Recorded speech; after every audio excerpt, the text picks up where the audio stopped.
recognized as UP Writing Fellow at the 40th University of the Philippines National Writers Workshop in Baguio City. Her achievements have also been recognized by her alma mater, Northwestern University in Laoag City, where she received the Alumni Champion Award for Government Service during the Foundation Day celebration in February 2013. Aside from being a lawyer, prosecutor, and a writer, she is also a woman of faith who values service to others. She has participated in outreach and mission activities, including a Christian mission in Bangkok, Thailand, where she helped share messages of faith and hope with university students. Despite her many accomplishments, she remains grounded and creative. In her free time, she enjoys playing the guitar and piano and singing, which she considers as a way to relax and express gratitude for life. Today, or tonight, she returns not only as a distinguished professional, but also as an alumna whose journey serves as an inspiration to all of us, especially to our young students who aspire to achieve their dreams through perseverance, faith, and hard work. Ladies and gentlemen, it is my great honor and privilege to present our guest speaker, Attorney Abigail Bernardo Curtuz. Please join me in giving her a warm and gracious round of applause. Thank you very much.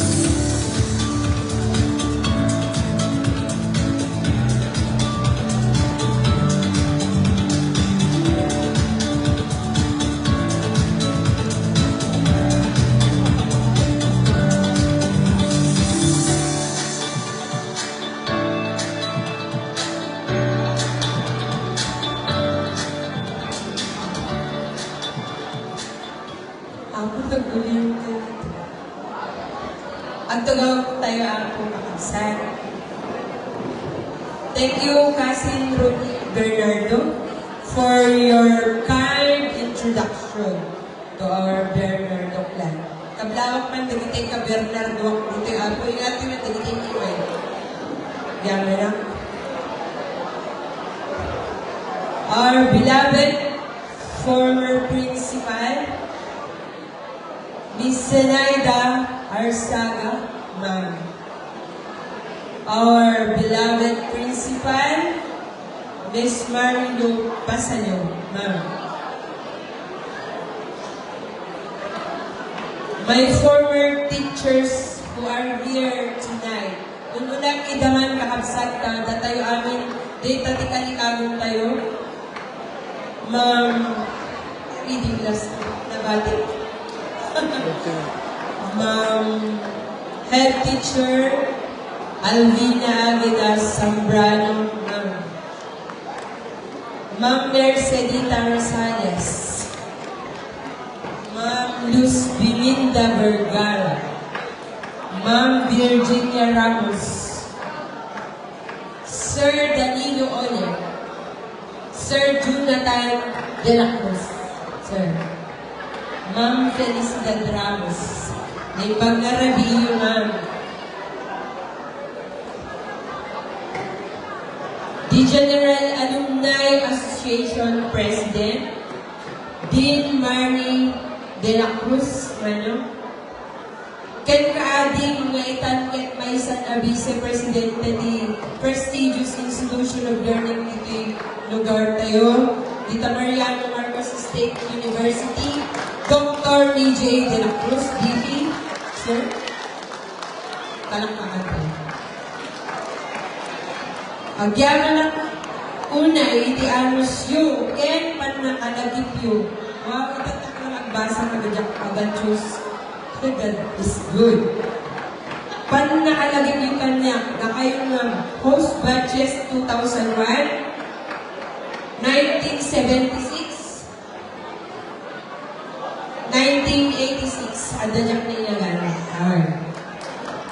for this very important event.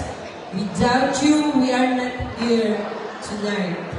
And foremost, kada kayo ang naging classmate ko, batch 1994, please stand up. My schoolmates, mapadayawan ang mga patakdal kanya the batch 1994. Kastamat ni Manang ko nga Gina Corpus, batch 1976, na tiguro na. May samat na company nurse ni Jai, Silgan White Cap, Southeast Asia, Incorporated, Jai Laguna. Yan. Kada kayo amin, my schoolmates mi, ginagitan ni nga nagka-school, kanta kayo amin nga padak nga alumni, awan labas na, apo nga local government unit heads, halo man kayo nga may laganan,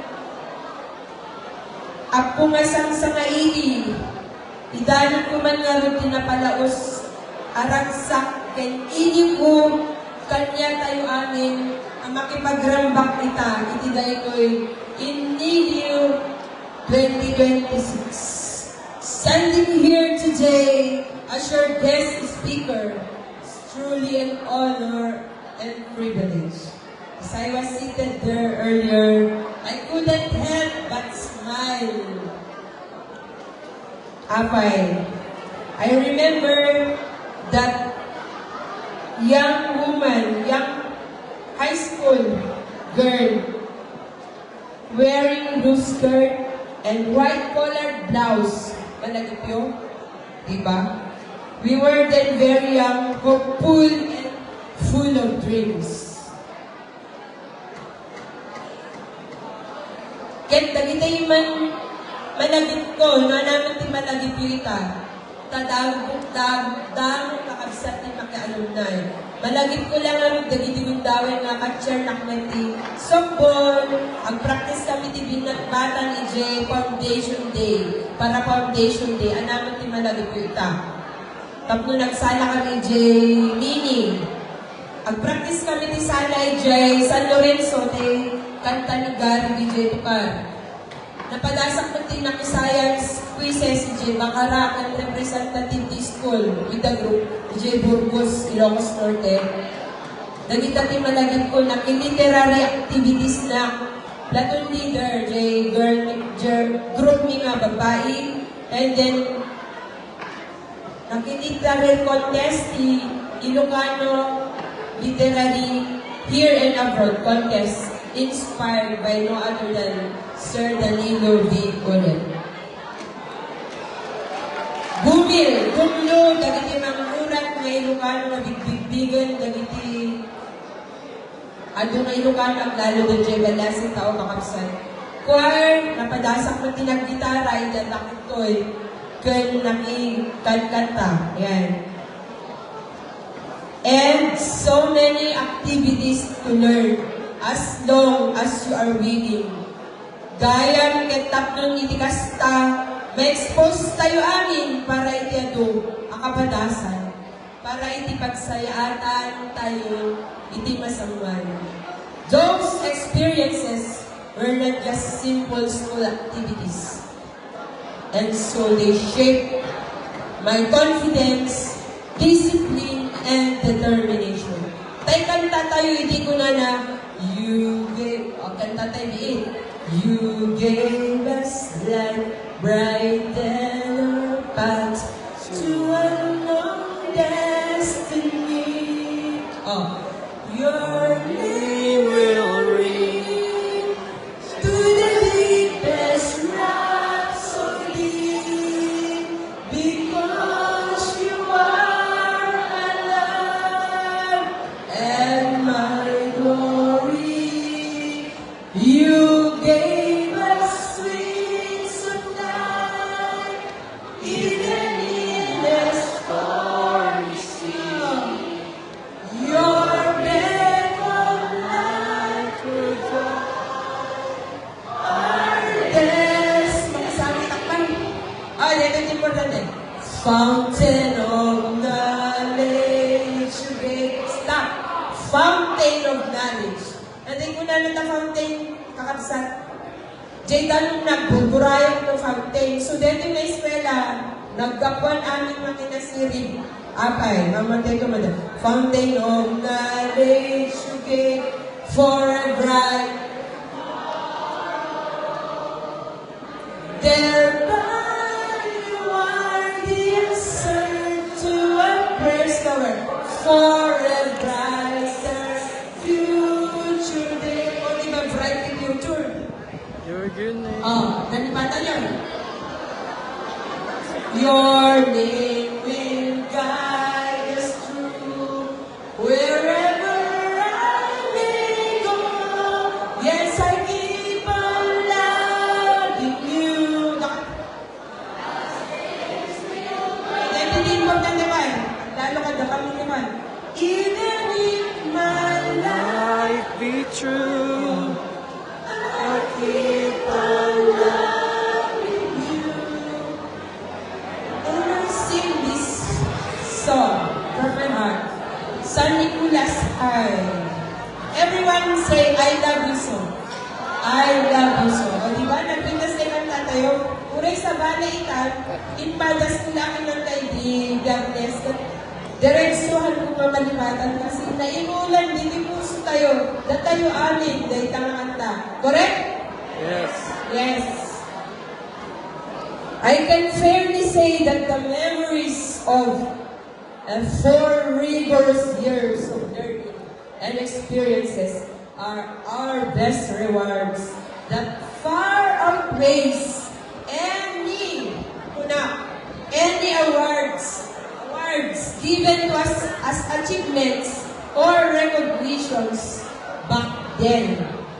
It is how life has become, and now how we humble ourselves to come home and treasure moments like this. Diba? That nostalgic feeling, that sense of belongingness, but more than that, are our hearts forever grateful, Kanyada, to our beloved dear teachers, to our dear parents, Mama Calixta, and every opportunity given to us, and to God who sustains us all. Amen. And now, standing here again, I can truly say, I'm glad to be home. Coming back humbles me. It reminds me that every achievement started with small steps taken inside these very grounds, with the unending guidance again of our parents, our dear teachers. Without them, we are nothing.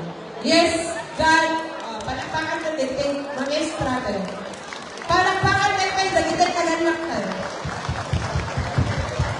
Yes, without them, we are nothing. Awanan tayo tinabalbalin ng itakuman awan na. Yes, God sustains us, but without our parents, our families, and our teachers, nakmanan in this school, awanan tayo amin itinaragpat anasayaan. Ket maragsakan ang launay ang makakita kanya na amin itay, ganit at tagapukan niya na naikan tayo man idi, kadwa pamilya, idi siya punti kinaubing, kinaganos, nagiti, panpanunod tayo, kinagtutubo tayo. When da kayo ang maestra, maestro ni, saan kayo nain, anaanos, nagagaget, no di ka di, nalalaing, nasisiglat kayo amin. Sino di ako, Jack? We appreciate you kasi pinili nyo ti kapapatgan abukasyon iso ti panagisyon. So as I continued my journey after graduation, I learned that success is not about being the smartest or the most talented. It is about perseverance and the passion or heart to serve others. When I was in college, I was thinking of becoming secretary of culture. But that was just a scenario in my ambitious thoughts. I have had bouts of plans as well as feelings of just living in mediocrity. Kastilatan, malatan, kasdry. But after my pre-law at Mariano Marcos State University in 1998 and law proper at Northwestern University 2006, both 4 years, and eventually passing the bar 2006 bar exam. And if you ask me, dagiti kayo natin ang kabugadong to dito yung uno, dagiti anak yun. Oresyon no kada kayo, ijay UP, hindi naman tinag-review, so yan, best mo yan natin. I was overwhelmed how God has rewarded me and my sacrifices and their sacrifices and priorities. It's also on how we do not settle of what we have now, but to seek more of God's purpose in our lives. To every student, alumni, or parent, alumni here today, cherish this season of your life and unleash UNNEASH, unleash. Tarwaran tayo man, dagiti-duldunin tayo ng mula ni Apo Diyos, hindi puspus tayo ng panulot. Sayang! Matay kayo, hantay ko pa nyo na kapag sayang, di ba? So, let us unleash these God-given potentials or your child's potential. As a student, fail if you must, but learn from it. As a parent, nung naganak ka itadagin na. Do not give up on your children kahit pasaway. Uray papaanawa tayo ulit. To any one of us, whether you are a student, parent, or a teacher, or all of them, always be the source of inspiration. Diba? And not who tells the student, walang mararating ang bata na to, tamad-tamad ng bata na to, hindi ka mag-porsige, hindi ka na rin mag-aaral. Goodbye. No. Do not be that person. Avoid putting that someone else, especially to those who are failing, while God gives and opens opportunities to us all. And let me tell you, who is the best teacher?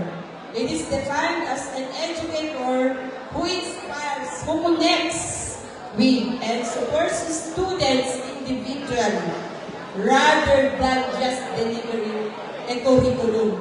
Handa paulo tayo ubing dete, bro, may kasang ka amin, amulun pa kami kwanan. No di amin na adal na among ipakaamon ko kwanaan. No di inspira naman isuna ko ng kwana, malayo, adayo di mapasarap ka din yung ubing. Malayong mararating ng bata na to kahit pagsalot-salot, napit kasi masakbayan na. Malayong mararating mo ko naman kalita kaaway mo. Diba? Hal naman naman strong, kung mo ma-inspira lang, dito padang na tao, you are already a teacher. Kasi in-inspira mo, diba? It is the best teacher who inspires others.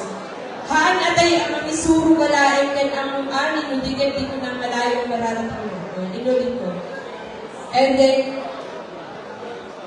ibagang data, iti anak mo, iti bagim. Malayong mararating mo, kung nang-inspira mo na ibagim, kadeta friend mo, kadeta ka-alunay mo, kadeta ka-ubraan, inspira lang ita.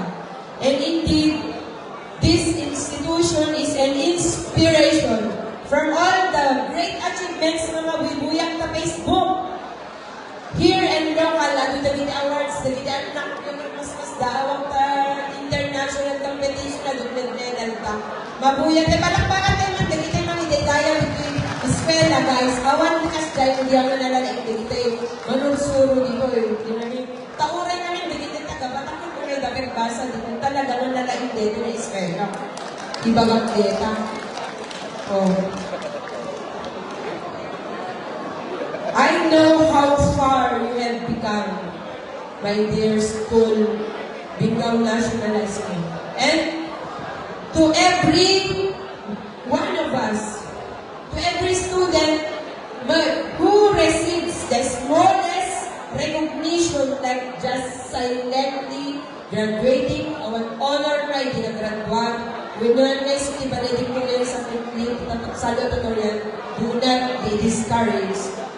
Without any recognition, every one of us, we're all the unleashed potentials. And we will see us, each other, us. Diba? We have all this time in the future to see us again later, congratulating everyone for more shared dreams, values, and victories we have achieved.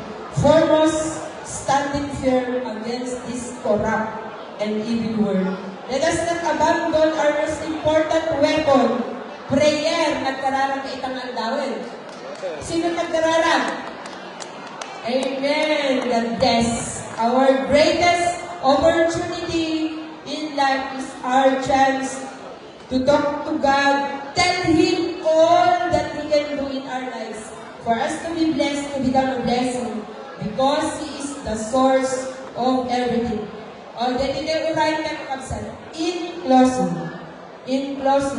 in behalf of Batch 1994 and to all alumni, we can say we were blessed to have our beloved school, then San Nicolas National High School, now Binggao National High School, as our second family. Thank you again, our teachers, for your unwavering dedication. Your influence goes beyond the values that we carry wherever we go. Uray sa di mo man, di ay-ayan mo malaglagin kayo. To reiterate, I stand before you as a grateful alumnus. Without this school, we are not where we are now. Our values and aspirations are all part of what you have unselfishly given to us. Finally, thank you for welcoming me home. God bless us all.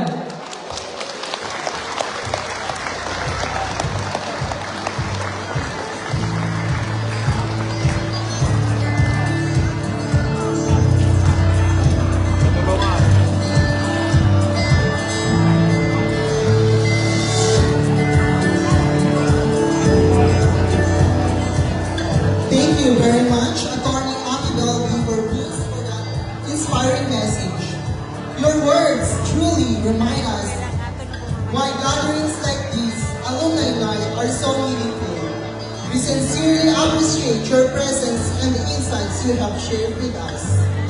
May we request our guest speaker, Attorney Amibel Beaver-Bruce, to the center of the stage for awarding of a simple token of appreciation, together with our principal, Mrs. Marilu P. Pasalo, Mr. Mario de la Cruz, President, General Alumni Association, the host batch, 2001, 1976, and 1986, our master teachers, our retirees, and our distinguished guests to witness the awarding. May I now read the citation. Binggao National High School, San Nicolas, Ilocos Norte, Republic of the Philippines.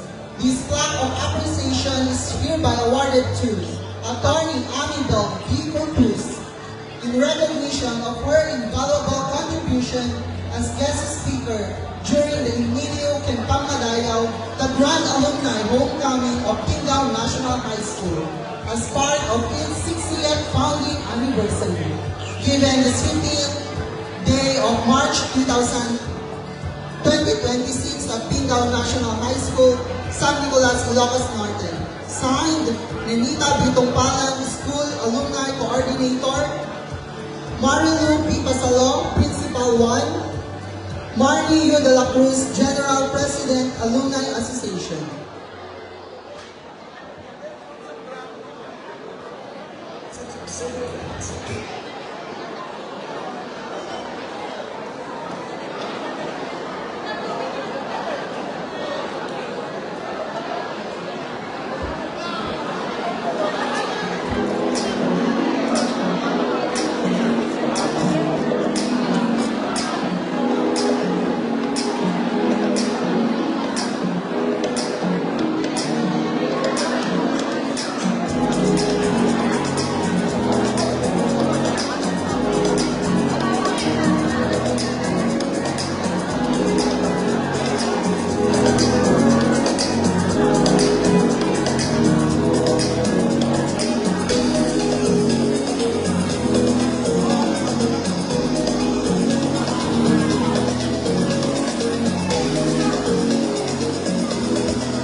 batch 1984 to have a photo op here at the stage now.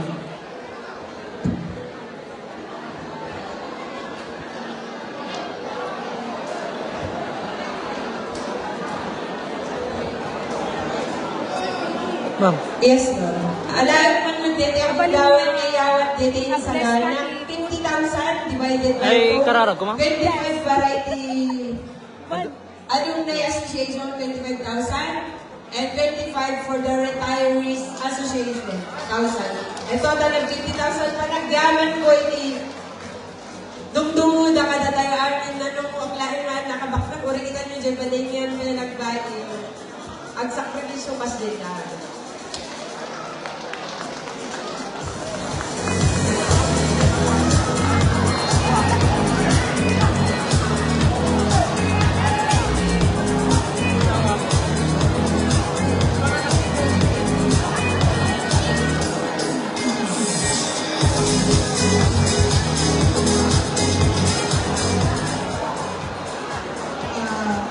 On behalf of the retirees of San Nicolas National High School, thank you very much, Atty. Amibel. On behalf of the retirees, at nagiging kami, nasulog kami ng kanlupulo. Nasulog kami ng kanlupulo. Ay, sukat yung organisasyon ng kaibigan.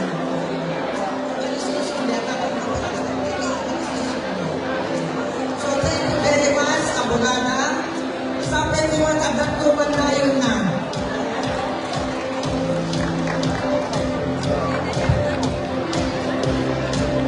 Once again, thank you, Attorney Amibel D. Corpus.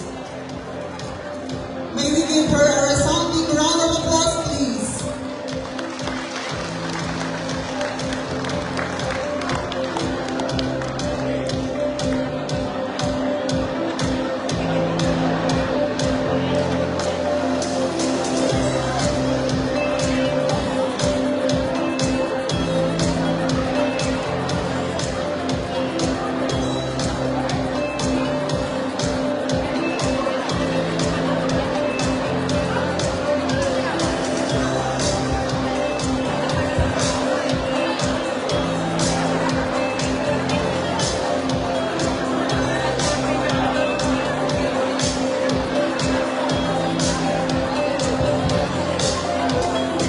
Sampai tayo karon dito tuloy dito yung programa tayo itang rabi